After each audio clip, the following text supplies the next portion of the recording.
دور کے ایک پیارے سے جنگل میں بیا اور کیوin دو بہن بھائی اپنے ماں باپ کے ساتھ ہنسی خوشی رہا کرتے تھے۔ جنگل بہت گھنا اور پیارا تھا۔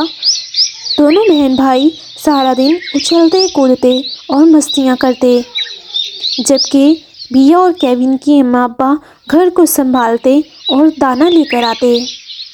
کیوin بیا کا بھائی تھا جو بہت شرارتی تھا۔ کیوin ہمیشہ شرارتیں کرتا اور بیا اسے سمجھاتی، دیکھو کیوin، تم اتنی شرارتیں مت کیا کرو، اس طرح تمہیں کہیں نقصان ہو جائے گا، اور تم ہر کام میں رسک لیتے ہو، یہ کوئی اچھی بات نہیں ہوتی۔ تم صحیح کہہ رہی ہو، میں رسک اتنا زیادہ بھی نہیں لیتا، لیکن کوئی نہیں، خیر ہے، میں اب دھیان رکھوں گا، یوں کہہ کر کیوin بیا کی بات کو ٹال دیتا۔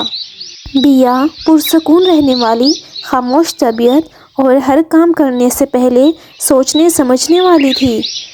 وہ ہر کام کرنے سے پہلے سوچتی، دیکھتی، اس کے بعد وہ کام کرتی۔ لیکن کیوin ایسا نہیں تھا، وہ ہمیشہ سوچے سمجھے بغیر ہی ہر جگہ سے چھلانگ لگا دیتا اور رسک لے لیتا۔ کیوin خطروں کے ساتھ کھیلنا پسند کیا کرتا تھا، وہ خطروں کو مول لینا پسند کرتا تھا، تبھی وہ ہر جگہ پر رسک لیتا، جبکہ بیا کیوin کو سمجھاتی۔ ان سب چیزوں کے باوجود دونوں بہن بھائی ہمیشہ ایک ساتھ رہتے اور ہنستے کھیلتے مسکراتے، جہاں بھی جاتے دونوں ایک ساتھ جاتے۔ ان کا گھر ایک آرام دہ گھونسلہ تھا جو برگد کے درخت میں اونچا بنا ہوا تھا۔ اپنے محلے سے وہ پورے گاؤں کو دیکھ سکتے تھے، بچے کھیل رہے تھے، کسان سبزی بیچ رہا تھا۔ یہ ایک خوشگوار جگہ تھی اور چڑیوں کو روزانہ کی ہلچل دیکھنا پسند تھی۔ سب چڑیاں اپنے گھروں سے دانا لینے جایا کرتی۔ صبح صبح موسم بہت اچھا ہوا کرتا اور جنگل چہچہا رہا ہوتا۔ دونوں بہن بھائی بیا اور کیوin کو یہ سب چیزیں بہت پسند تھیں۔ وہ خوشی خوشی صبح اٹھتے اور موسم کا مزہ لیتے۔ ایک صبح جیسے ہی دھوپ نکلی، کیوin نے جلدی سے بیا کو اٹھایا اور گھونسلے سے باہر دیکھا۔ آسمان اس دن بہت پیارا لگ رہا تھا اور سورج بھی نکل آیا تھا۔ سورج کی کرنیں بہت پیاری لگ رہی تھیں، جنگل بھی چہچہا رہا تھا۔ اس نے اپنے پروں کو پھیلایا اور بیا کو آواز دی، بیا بیا اٹھو، یہ ایک خوبصورت دن ہے، چلو کچھ کھانا ڈھونڈتے ہیں۔ اور پھر وہ ہاں ٹھیک ہے، میں اٹھ رہی ہوں، تم تھوڑا سا انتظار کرو۔ ہاں میں باہر جا رہا ہوں، جلدی سے آ جانا، پھر ایک ساتھ مل کر کھانا لینے چلتے ہیں۔ اڑتے اڑتے وہ ایک دور گاؤں میں نکل گئے۔ انہوں نے دور سے دیکھا، ایک کسان سبزی بیچنے میں مصروف تھا۔ بیا وہ دیکھو، ہمیں کھانا مل گیا، اب ہم اس کو لیں گے کیسے؟ کسان کہیں دیکھ نہ لے۔ ہاں تم صحیح کہہ رہے ہو، دیکھو دھیان سے جانا، ورنہ ایسا نہ ہو تمہارا رزق تمہیں لے ڈوبے، اور تم جانتے ہو کسان کے پاس ڈنڈا پڑا ہوا ہے، وہ بہت زور سے مارتا ہے۔ ہاں ٹھیک ہے، کیوin نے سوچے سمجھے بغیر جلدی سے رخ کیا، لیکن بیا نے پیچھے سے آواز دی، کیوin دھیان سے، کہیں تمہیں نقصان نہ ہو جائے۔ ارے بیا تم پرواہ نہیں کرو، کچھ نہیں ہوتا۔ کسان نے اتنے میں ان کو دیکھ لیا تھا۔ شو جلدی سے یہاں سے بھاگ جاؤ ورنہ میں تمہیں ماروں گا، یہ کہہ کر کسان نے پتھر ان کی طرف پھینک دیا جو جا کر کیوin کی پیٹھ پر لگا۔ اوہ مجھے بہت درد ہو رہا ہے، چلو کیوin چلو، جلدی سے یہاں سے چلو۔ بیا نے کیوin کو لیا اور جلدی سے اڑ گئی۔ دیکھو کیوin، میں تمہیں ہمیشہ کہتی ہوں کہ ایسے رسک نہ لیا کرو، سوچ سمجھ کر تم نے جانا تھا تاکہ تمہیں یہ نقصان نہ اٹھانا پڑتا۔ اب تم تکلیف میں ہو، چلو تھوڑا آرام کرتے ہیں۔ ہاں ٹھیک ہے، چلو آرام کرتے ہیں۔ یوں ہی دونوں اڑتے ہوئے ایک جگہ پہنچے۔ دیکھو بیا، وہ سامنے فصل ہے اناج کی، یہاں سے تو ہم کتنا زیادہ کھانا اپنے لیے لے جا سکتے ہیں۔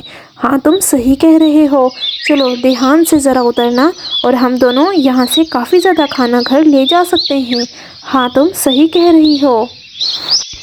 اتنے میں دونوں نے کھانا اکٹھا کیا اور گھر کی راہ لی۔ گھر پہنچ کر دونوں نے اماں ابا کو روزانہ کی کہانی سنائی اور ہنسی خوشی رات کو سو گئے۔ اسی طرح ایک صبح جب کیوin نے بیا سے کہا، بیا چلو ہم ذرا دریا پر نہا کر آتے ہیں۔ ہاں ہاں صحیح ہے، چلو ہم دریا پر نہا کر آتے ہیں۔ جیسے ہی وہ دریا پر پہنچے، ابھی کیوin دریا کے قریب ہی تھا۔ بیا نے کہا، کیوin ذرا دھیان سے، یہاں پر کوئی خطرہ بھی ہو سکتا ہے۔ نہیں تم فکر نہ کرو، ایسا کچھ نہیں ہوگا۔ یہ کہہ کر کیوin نے بغیر سوچے سمجھے دریا میں چھلانگ لگا دی اور پانی پینے لگا۔ وہاں پر ایک ٹکڑا تھا پتھر کا جس پر وہ کھیلنے لگا۔ کیوin ایسا نہ کرو، ہو سکتا ہے کہ یہ کسی شکاری کی چال ہو۔ نہیں ایسا کچھ نہیں ہوگا۔ جیسے ہی بیا نے دیکھا، دور سے اسے آسمان سے چیل آتی ہوئی دکھائی دی۔ کیوin ذرا بھاگ کے دھیان سے سائڈ پر ہو لو، یہ چیل تمہاری طرف آ رہی ہے۔ چیل بہت قریب تھی۔ کیوin نے جلدی سے چھلانگ لگائی اور بیا کے پاس آ کر جھاڑیوں میں چھپ گیا۔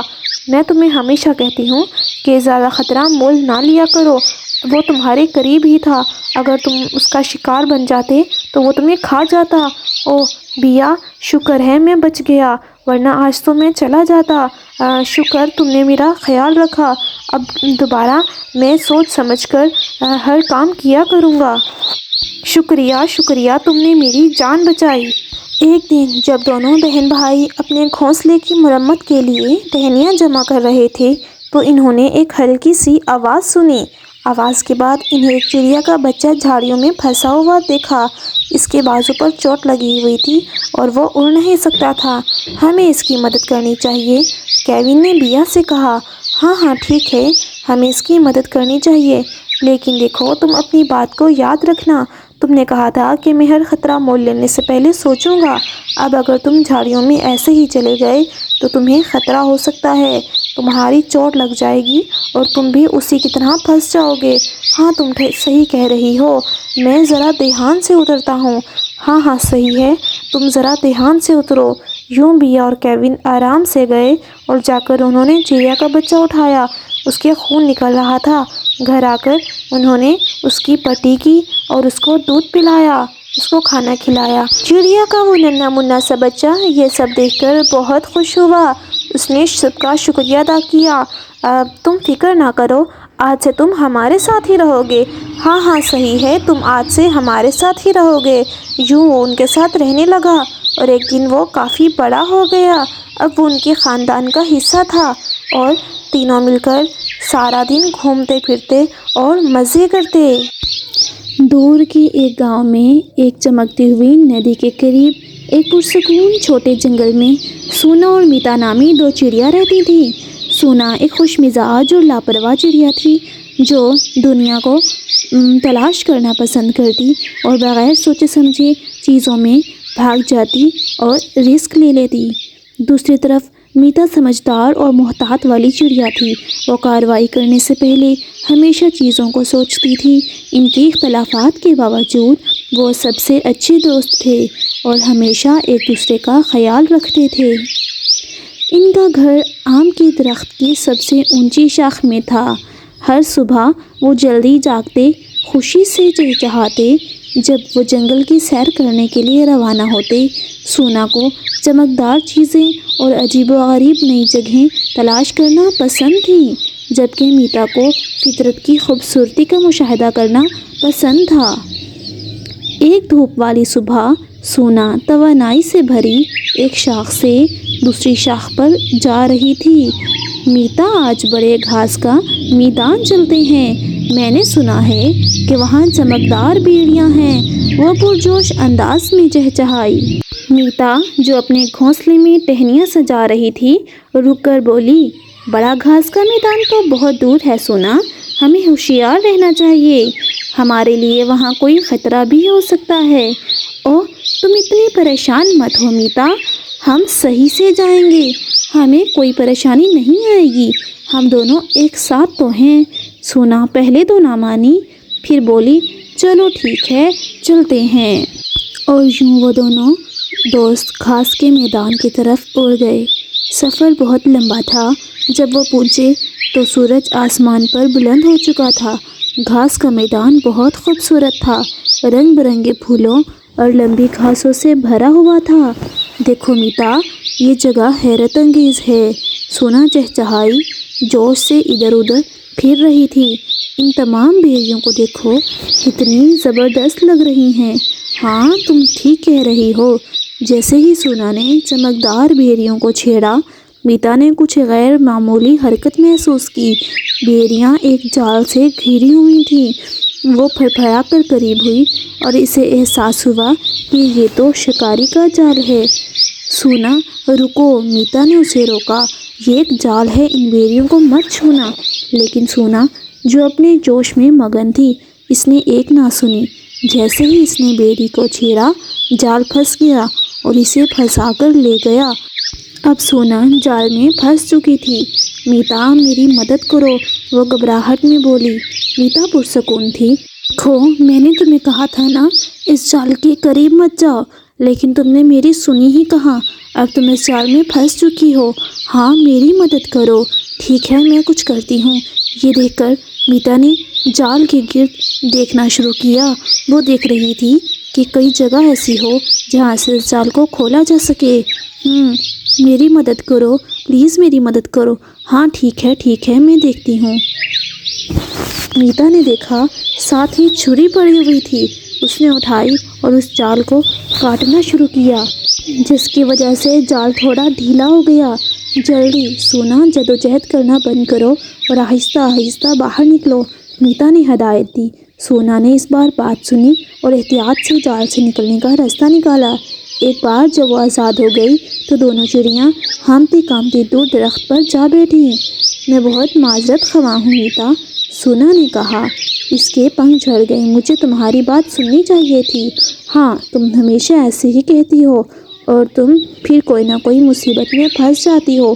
میں نے تمہیں سمجھایا ہے کہ تم ذرا سوچ سمجھ کر قدم اٹھایا کرو، اور وہ چیز جو خوبصورت نظر آتی ہے محفوظ نہیں ہوتی۔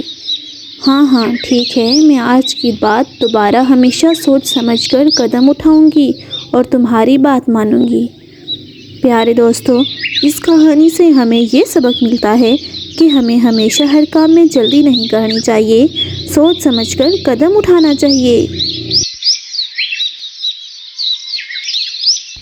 ہفتے گزر گئے اور دونوں چڑیوں نے اپنی مہم جوئی جاری رکھی، لیکن سونا اب بہت زیادہ محتاط تھی۔ ایک شام آسمان پر سیاہ بادل جمع ہوئے اور تیز ہوا چلنے لگی۔ ہمیں آج رات گھونسلے میں رہنے کی ضرورت ہے، میتا نے کہا، ایسا لگتا ہے طوفان آ رہا ہے۔ لیکن سونا، جس نے قریب ہی جنگلی پھولوں کا ایک ٹکڑا دیکھا تھا، چہچہاتے ہوئے کہا، اندھیرا ہونے سے پہلے کچھ پھول جمع کر لیں، وہ ہمارے گھونسلے کو بہت خوبصورت بنائیں گے۔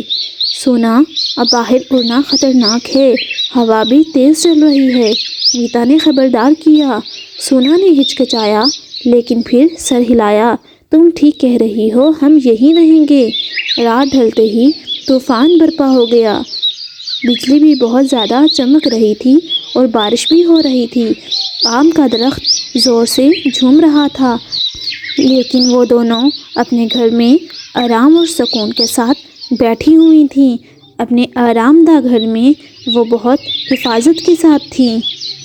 سونا میتا کی طرف دیکھتے ہوئے بولی، میتا، ہمیں محفوظ رکھنے کے لیے آپ کا شکریہ۔ میں نے آپ سے بہت کچھ سیکھا ہے، ورنہ میں ہر خطرے میں پھنس جاتی تھی۔ میتا مسکرائی، ہاں ٹھیک ہے، یہ بھی اچھی بات ہے کہ تم میری ہر بات مان لیتی ہو، ورنہ تم کہیں نہ کہیں پھنسی رہتی۔ اگلی صبح تک بارش رک چکی تھی اور دھوپ بھی نکل آئی تھی۔ ایک دن جب سونا اور میتا ندی کے کنارے بیٹھے ہوئے تھے تو انہیں ہلکی سی آواز سنائی دی۔ جیسے انہوں نے آواز کا رخ کیا تو دیکھا ایک چھوٹی چڑیا کا چوزا ندی کے بیچ میں ایک پھنسا ہوا تھا۔ چوزے کے پر گیلے تھے اور وہ خوفزدہ نظر آ رہا تھا۔ مدد کرو میری، میں اپنے گھونسلے میں واپس نہیں جا سکتا۔ ہمیں اس کی مدد کرنی چاہیے، سونا نے عزم کے ساتھ کہا۔ ہاں تم ٹھیک کہہ رہی ہو، ہمیں اس کی مدد کرنی چاہیے۔ سونا اور میتا چوزے کے بچے کو اٹھا کر اپنے گھر لے آئے، اس کو کھانا کھلایا اور اس کا بہت خیال رکھا۔ ہاں، تم یہاں پر محفوظ ہو، جب تم ٹھیک ہو جائے گی تو ہم تمہیں تمہارے گھر چھوڑ آئیں گے، تم کسی بھی بات کی فکر مت کرنا۔ بہت بہت شکریہ آپ لوگوں کا، آپ لوگوں نے میری جان بچائی، اب میں بالکل ٹھیک محسوس کر رہی ہوں۔ کیا میں اپنے گھر جا سکتی ہوں؟ نہیں نہیں، تم ابھی آرام کرو، ابھی تم بیمار ہو، یوں تم باہر جاؤ گی تو دوبارہ سے اور بیمار ہو جاؤ گی۔ نہیں نہیں، تم لوگوں کا بہت بہت شکریہ، میرے گھر والے میرا انتظار کر رہے ہوں گے اور میری ماں بہت پریشان ہوگی، اگر میں نہ گئی وقت سے پہلے تو پھر میری ماں بہت زیادہ پریشان ہو جائیں گی۔ ہاں، تم ٹھیک کہہ رہی ہو، چلو تم چلی جاؤ۔ اور یوں چوزے نے ان کا شکریہ ادا کیا اور اپنے گھر کی جانب اڑ گیا۔